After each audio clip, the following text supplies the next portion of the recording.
Hey, welcome back to the Bound by Art podcast. I'm Missi Blue, tattoo artist, business owner, and your guide to navigating the chaos that is the tattoo industry.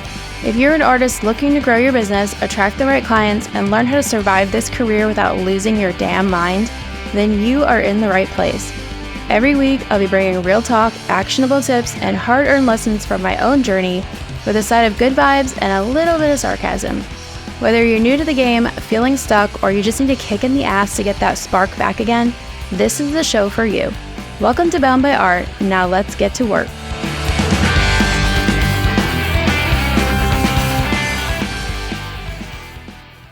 Today's episode is inspired by a phrase that's been stuck in my head for a long time. Be your own hero. It's all about taking responsibility, pushing past the blame game, and finding the motivation that truly lasts, the kind that comes from within. Whether it's your career, your health, or any other area of life, we've all had moments where we wish someone would just come save us. But here's the reality. No one's coming, and it's not a bad thing. So if you're ready to stop making excuses and start creating your own path to success, this episode is for you. Let's jump in. What does be your own hero mean? If the title caught your eye, I'm sure it had you wondering, where is she going with this, and what does this mean? Full disclosure, I stole this line from the movie Whip It by Drew Barrymore. It's a movie about roller derby. I don't know if you know this about me, but I played roller derby for 12 years. So it's definitely a part of my origin story, seeing this movie. But there's one particular line in it where the main character is a teenage girl. She goes to her first roller derby game. And afterwards, she goes up to one of the skaters and says, "I just want to tell you that you guys are my new heroes." And Maggie Mayhem is her name. She says, "So put some skates on and be your own hero."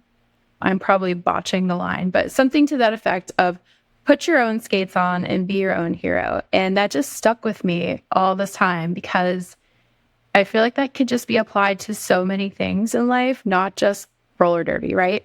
It's just this idea that no one's coming to save you. And if you want something, you have to go after it and just do it for yourself. Which area of your life does this resonate with? I'm sure that something immediately came to mind when you thought about this. Whether it's your job, your career, your family, your health maybe. I'm sure something came up that you've been sitting around waiting for someone to just come fix it for you and just come be your hero and just give you all of the answers and solve all of your problems. Wherever you first initially thought of, that is probably where you need to be applying this the most. I had a friend come to me for advice about getting more booked up, looking for more appointments and more clients, right? And, we're talking back and forth and he's telling me, that it's the shop owner's fault and it's the shop's location. The area is not right for the type of clients that I'm looking for. And he doesn't even have a website. And I have to do, dance on TikTok in order for people to like me on social media. And I can't do social media and on and on, right? A million excuses. And this is a narrative I've heard so many times over and over and over again. It's always, I can't do this because this. I can't do this because this person didn't blah, blah, blah. Like there's always somewhere or someone to point the finger at. And not one time did he point the finger at the only person that can actually fix anything, himself, right? It's everyone else's fault. Zero responsibility for it. And he's not alone. I know I'm guilty of this all the time as well. I'm constantly catching myself doing this. For me right now, it's getting back to the gym. I had an injury and it was really slow going getting back to the gym. And I am just struggling to get back into that routine and get that motivation again. And it's really fucking me up. And I really beat myself up about it instead of just taking responsibility and being like, if you want to be going back to the gym, get your ass back to the gym. Quit fucking making excuses. Instead, I'm like, well, it's, because my husband doesn't go to the gym with me. If he went to the gym with me, then it would be easier for me to go and I would be motivated and, I would be supported. And the kids are back in school, so I can't go to the gym and get back in time to get them on the bus. It's just too much. And I don't know how to do this around school. It's just not possible, right? No one will help me meal prep. I've been trying to find somebody to meal prep for me and I can't find anybody. Nobody wants to do it. I tried to pay my kids. They don't want to do it. So I guess I'm just eating garbage all day because I can't meal prep. I don't have time, right? Everyone else's fault but mine. At one point, I posted on social media saying, can somebody please just kick me in the ass, like make me go to the gym? Can someone just hold me accountable? Just make me do it. And guess what? No one did. No one raised their hand to be my fucking accountability coach. And no one wants to be responsible for someone who clearly has no motivation. Like, who wants to motivate someone who's unmotivated? That sounds like a terrible job. I don't want that job. So no one raises their hand. No one's helping me. No one's volunteering. And I was like, what the fuck? Where is everybody? Like, I feel like I'm always trying to help everybody else stay motivated and like just try to hold them accountable, like check in with them. And when I'm the one that's having a hard time, where is everybody? So I got so butthurt about it. Like, again, everyone else's fault because I needed them and they're not there for me and they're not helping me through this. And I just kind of pouted about it for a while. But then this morning, I got up, I dragged myself out of bed. There was no magical words. No one motivated me. No one came knocking on my door to tell me to get out of bed, get your ass to the gym, get up. That didn't happen. I had to pull myself up. I had to push myself because there wasn't anyone coming. And I just know how this works. And I had to just come to that realization that I have to do this myself. Eventually, the routine will overpower the lack of motivation. So I just have to keep going and keep pushing myself until it's not so hard anymore, until it sucks a little bit less, right? So I go to the gym. On my way, I realized I have this like aha moment. And I'm realizing that what I needed in that moment when I was asking for help was for everyone to fail me. I needed to feel alone. I needed to feel like no one was going to help me. I had to feel that isolation. I had to sit with it in order to understand the message behind it, which is I don't need outside sources of motivation. I needed to learn it for myself. I needed to do it for myself or it wasn't going to last. If I'm always relying on someone else to be my motivation or someone else to push me and they're the thing that's keeping me going, as soon as they stop, I stop. So what have I really gained? I'm not actually gaining motivation. I'm just doing what I'm told. I'm avoiding some type of conflict or confrontation instead of actually learning how to push myself past my comfort zone.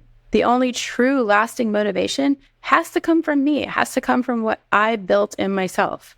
And I realize I have to stop waiting for someone to come save me.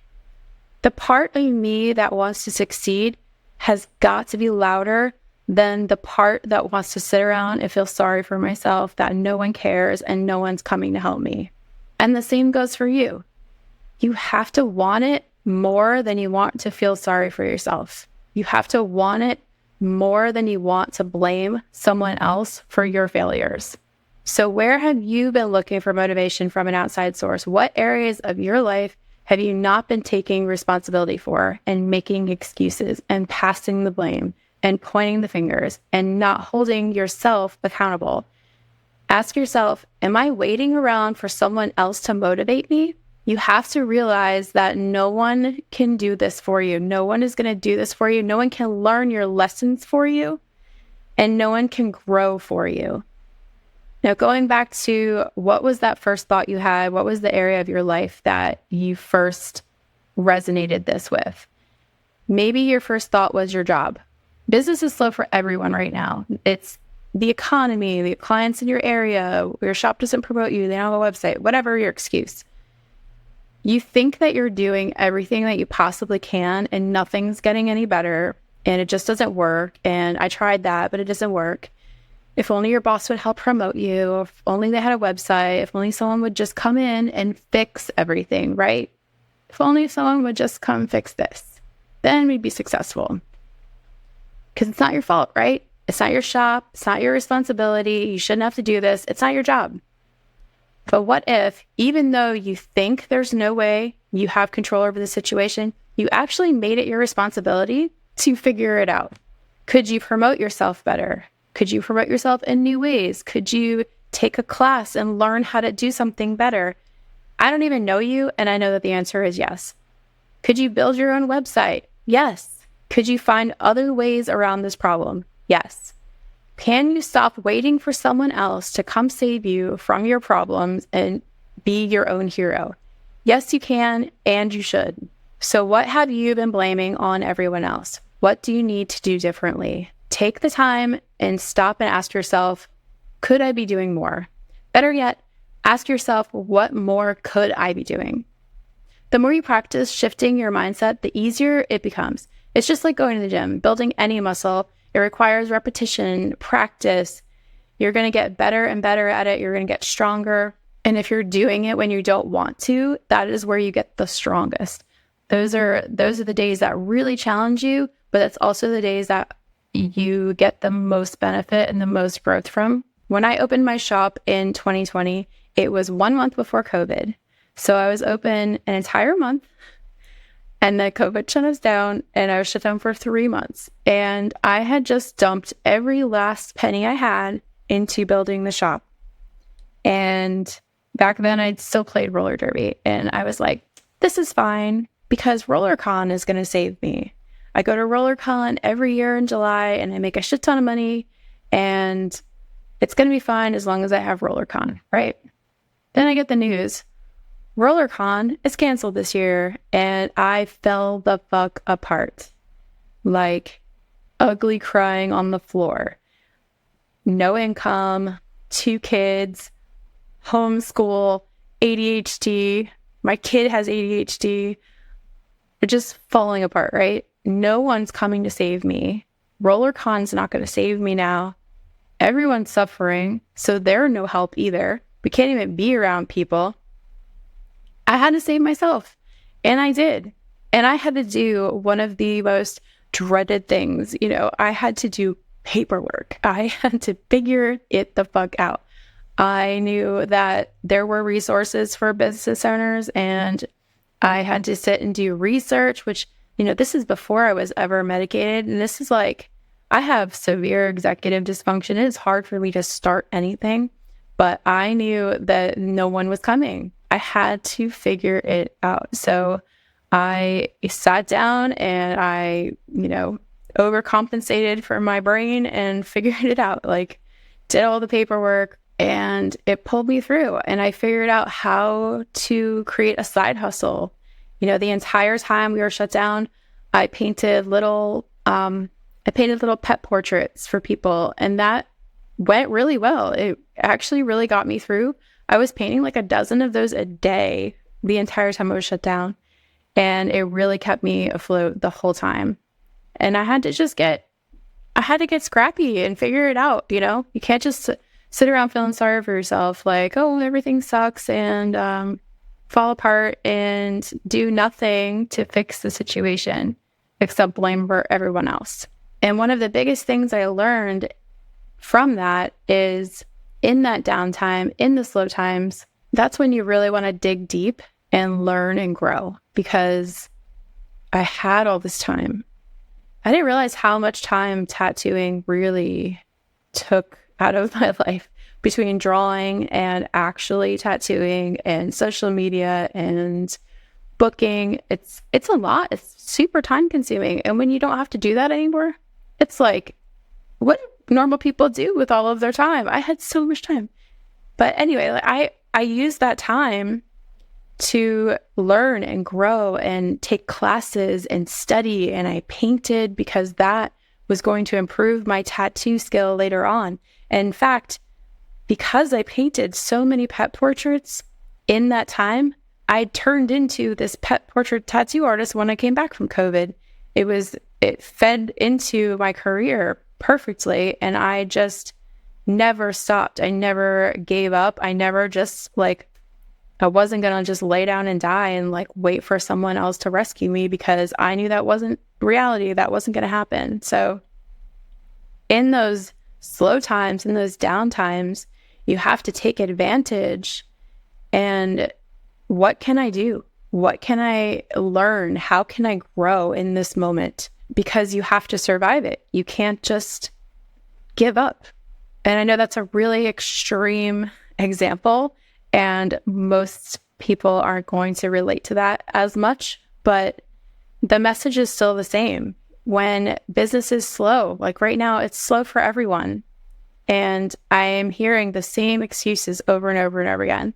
And it's all the blame game. Everybody's blaming everyone else. The next time you hit one of these obstacles, the next time your schedule is empty, you're feeling yourself heading towards this damsel in distress, wishing and hoping someone would just come and do something about it and someone would come fix your problem, really assess what's happening. Take a look around, take inventory. What have I done? What have I tried? And just look for one thing that you could do, one more thing that you could do, maybe do differently or better, or learn how to do it better. Or maybe sometimes it's just repetition. You tried it, it didn't work the first time.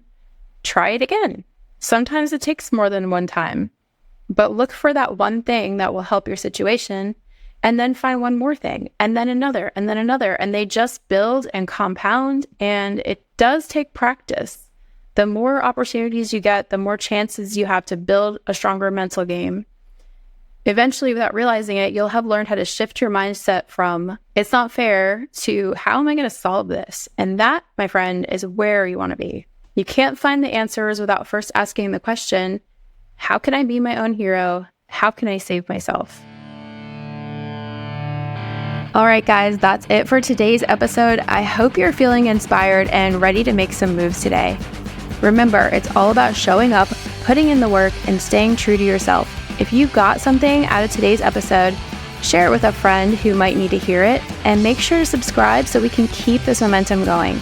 Get updates on all of our latest episodes, events, and more by following us on social media at Bound by Art Project and by heading over to the website boundbyart.com. Thanks for hanging out and putting up with my shit. I'll see you next time. Now shut up, quit making excuses, and go get better.